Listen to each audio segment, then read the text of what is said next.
Okay, so I wanted to talk a little bit today about like my creative morning routine, because right now I am really fortunate to have a number of projects that I'm working on, which I'm super excited about. Like, I'm really happy to be doing that, and I'm really grateful that I get to have passion projects that I'm pursuing and like part of my career. It's really exciting. That also does mean that like on a day-to-day basis, I'm basically like pouring all of my creativity into these projects. Recently, I've been waking up and just not really feeling it. Like, I kind of feel like I've given everything I have to give when I wake up, and that makes sense. Like, every day I'm giving everything I have. And so this is my morning routine for times when I just need a little bit of extra creative fuel.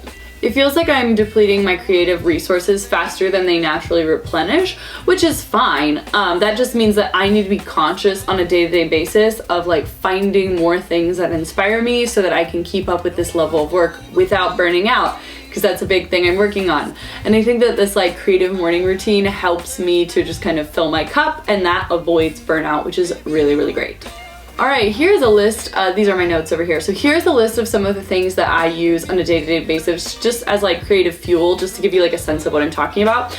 So I really love books. And when I'm talking about books in this sense, I'm not necessarily talking about like personal development books. That's something I really love. But I'm talking about fiction. I am reading like some trashy teen novel right now, and it is like the most delightful, mindless activity. I'm not thinking about music, I'm not thinking about scales and all of the work stuff I have to do, and boy, is it amazing. Other things are like YouTube videos. I really enjoy learning about new things, or just like hearing people talk about their passion projects. Maybe doing like a small decluttering task. That really just like something about that fills me up. Feels like, I think part of it is it feels like I'm doing something really productive, but I'm not working and doing anything musically, so I get that like sense of accomplishment, and that like helps me have more energy and like more inspiration for the day, but it's not like depleting my creative resources.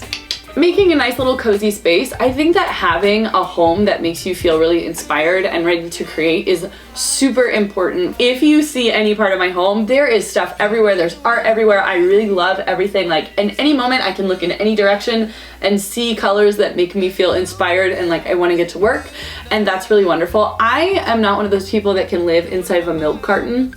I can't do it. I need a home that feels really like vibrant and colorful and exciting, and that makes me feel like my best self every day and feel like excited to be alive, just like very passionate about life. If you're somebody who likes to live inside of a milk carton, just like white walls, there's nothing, you do you, it's not me, but okay.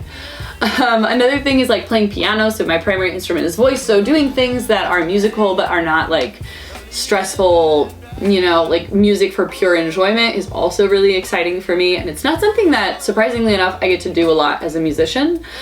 Journaling, so good for me. Literally, look at this, the journal's right here because I journal most days. I don't know, maybe a brain dump as well. And also taking a walk. We talk about a walk here a lot on Making a Musician. I love a walk, can't recommend it enough. Okay, so the creative morning routine. Now we're into it. We're getting ready. Okay, so step one of the creative morning routine is waking up early. This is important for me. If that doesn't work for you, scrap that. Wake up at the time when you do your best. For me, that's waking up early. And that starts with me going to bed early.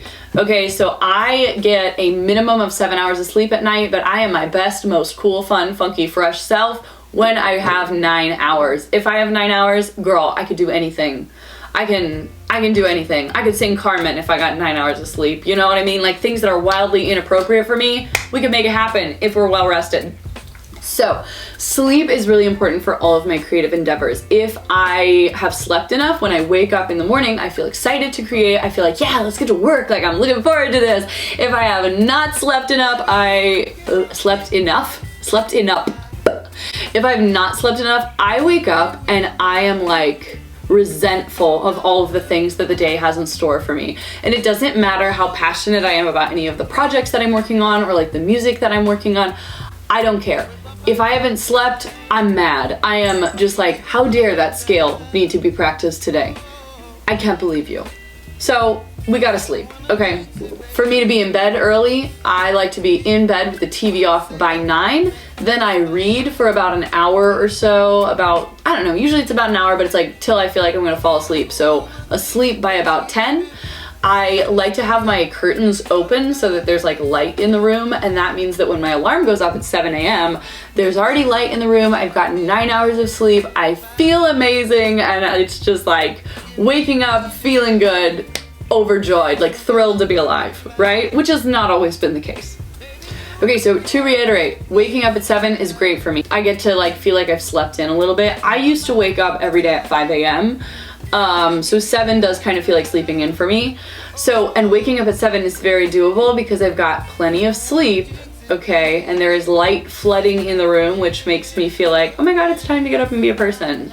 So, you know, if it's not possible for you to have the curtains open. I used to live in an apartment where like my neighbor was this really, really creepy old man, and he used to like wait outside for me and like talk to me, and it was really made me uncomfortable. Like I wouldn't have felt comfortable sleeping with the curtains open. So if you live somewhere where you can do that, do that. If not, if you can like have some sort of a light that you turn on right when you wake up, that is also really good. Okay, so next part of my morning, and this is like whether we're feeling like we need creative juice or not, is coffee and music time. So I literally like either put music on, I don't have a speaker, I have an amp and an aux cord. So either I can put music on like that, or I just usually put headphones on, and I make myself a pot of coffee, drink said pot of coffee, and just listen to a ton of music. And that really is the closest thing to a mindfulness practice that I have ever had. I've been doing this since I was about 12. I am now 24, so we've got a good 12 years of this practice going. For a while, I did a thing where I would wake up and meditate every day.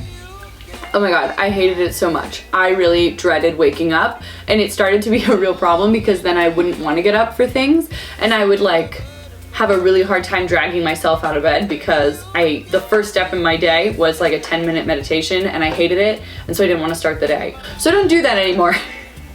Meditation, at least in that way, is not for me. So this is kind of like my me time, my mindfulness practice, and it works really well for me. During this time, I get to exist. There's not a focus, there's not like a further goal. It is just me hanging out, waking up, doing something I enjoy, taking some time for myself. Because also, I think it's really nice if that first hour of the day can be just things that you like doing for you. Because if you're like me, after that first hour of the day, it gets away from you. And it's really hard for me to find time for myself once I've started working. During this like I say an hour, it's not necessarily always an hour. Sometimes it's like 20 to 30 minutes and then I get my day going, or sometimes it really is a full hour.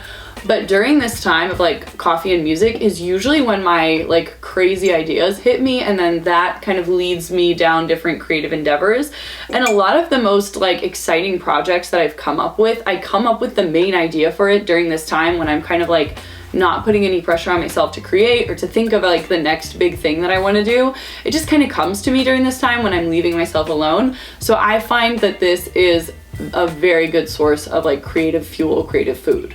Next step is take a shower. I notice that showering every single day, no matter like what the vibe is for the day, just like an hour after I've woken up, it just keeps me from like kind of falling into a deep dark pit of like self-loathing and depression, which is something that I experience sometimes. So my morning shower usually is accompanied by a coffee. There's a lot of caffeinating during the beginning of the day. It's just like a ritual I love.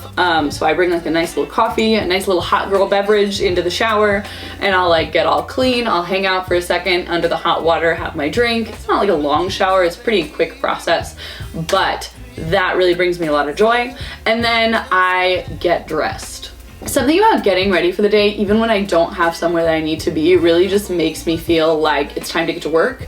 I, a lot of the time, work by myself from home, and so it can be really easy for me to like push that off for a long time and just like laze about in my pajamas. And then it's really hard for me to do things like go to bed early and wake up early and feel like my best self, and then like just like my quality of life starts to quickly like decline. Another thing about me, another fun toxic trait about me is that, I don't know what it is, but as soon as my smooth little lizard brain sees that it is 1 o'clock, I'm done working. That's Such a toxic trait. Why am I like that? I don't know, but I really am. And it doesn't matter if I wake up at 3 a.m. or I wake up at 11 a.m. It's 1 o'clock, girl, we're done. We're checked out. So getting dressed early and getting ready just like gives me the best chance possible to go forward and get some things done for the day. When I get dressed, I usually gravitate towards like lots of patterns, lots of bright colors, and this just like brings me joy throughout the day. And like, I don't know, I feel good about myself. I feel ready to create, ready to like make something, and I feel really inspired. So if you haven't given that a go, maybe try it. All right, so I'm dressed and ready. At this point, if I'm feeling like, heck yeah, I'm excited to be alive, let's go get to work, I'll do that. I'll do that. Like, I will sit down at my nice new little table and I'll like bring out my iPad and my laptop and like my journal, and I'll like make a list of all the things I could get done for the day and like different projects I might want to work on, and I'll start getting like big tasks done. I like to get big things done early in the morning. Usually like my biggest task that needs to get done I'll do first, and then everything else feels really easy by comparison. And also I know that I can feel really like successful, like I've really taken advantage of the day, which is great. During this time, maybe like I'll work, get some tasks done for projects, answer emails, I'll write cold emails if I have like something that I'm trying to like get started and I need like other people to work on the project for me, do research, I might have a meeting, I might have a lesson, stuff like that. If I'm not feeling like that, it is time to get more creative fuel, because I love my work. And so if I'm not feeling like working, that's a good sign to me that, okay, I'm just feeling kind of depleted and I need to like hype myself up a little bit more. So, you know, we might have a dance party. Tina Turner, rest in peace, always gets the blood pumping, gets me ready to go. Reading more fiction, or maybe at this stage I might read some like personal development stuff that's like related to what I'm interested in working on at the moment. I make myself a nice little coffee. I have an espresso machine. I love making a latte or a cappuccino. I love cleaning. That's been like a big thing for me recently. I love feeling like my space is really clean, and that helps me feel better and more creative. So if I'm not feeling creative for the day and I look at my space and I'm like, well, no wonder I'm not feeling like creating anything. It's a hot mess in here. Getting everything organized a lot of the time is just kind of like the kick I need to get going. Then I also enjoy like watching YouTube or listening to podcasts, so like something to like learn, and then like I find that watching other people do something they're really passionate about gets me going and makes me think like, oh my god, maybe I should do that thing that I'm really passionate about. So, you know, stuff like that. So after I've done a little bit of that, pretty much always I feel like working, I feel like getting into whatever thing I've got going on for the day. So that's really wonderful. And then I kind of like cycle between those two things till it hits about 1 o'clock, like I said. So doing some work, taking a break, getting a little bit more fuel, and like going back between those two things until I decide that I'm kind of like done for the day. I've done everything that I can dream of getting done. Usually that's around 1 o'clock. At 1 o'clock, I got a couple options. One is just like take a break, hang out for a little bit, and maybe I can like convince myself that I want to keep working. This is not very common. This is how I would be in like my dream ideal world, but this is not really usually how I am. The other option is to make myself a nice little coffee. I don't drink caffeine after 3, so at 1 o'clock I can make myself a nice little coffee and then go for a walk. And usually by the time I've finished the coffee, gone for maybe a 10-20 minute walk, come back, I'm ready to get maybe another 1 to 2 hours of really good work done. So if there's something I'm not quite finished with, or I have a deadline that's coming up, that's a really great option for me. Another thing is just like to do something with friends. Pretty much all of my friends are also musicians, so they have very similar work hours to me, where we're really busy on the weekends, and then maybe we have more free time during the week when other people are at their normal like 9 to 5 kind of jobs. So might do something fun with a friend, or just like enjoy the fact that my work day is over, be really proud that I got a lot done, and maybe I might even put like comfy clothes on at that point, sit in my bed, and I'm very into watching The Great right now. Very fun. Also, depending on what I have for the day and what I've had to do that day, I may or may not have practiced voice or piano by this point. Voice or piano, voice and piano, ideally. So I usually try to get that done before 1 o'clock, because like I said, that time rolls around and then I become useless. So we try to get that done before then. If it's not done before then, I can practice pretty like normally between the hours of like 1 and 6 p.m. So if I want to get a good 1 to 2 hours of practice in, that's a good window to get that done in. So if I haven't practiced by 1, I don't freak out, but it is my preference that I've done that before 1 o'clock. The likelihood of me getting things done after 1 o'clock really diminishes. You're not a machine, and so it's like really normal to have ebbs and flows in how creative you're feeling. That's fine. So just take some time when you need it and fill up on a little bit of creative fuel. All right, thank you so much. I hope you enjoyed this video. If you did, like, comment, subscribe, and I will see you very soon. Bye. Baby, you give me midnight. You whip up my appetite.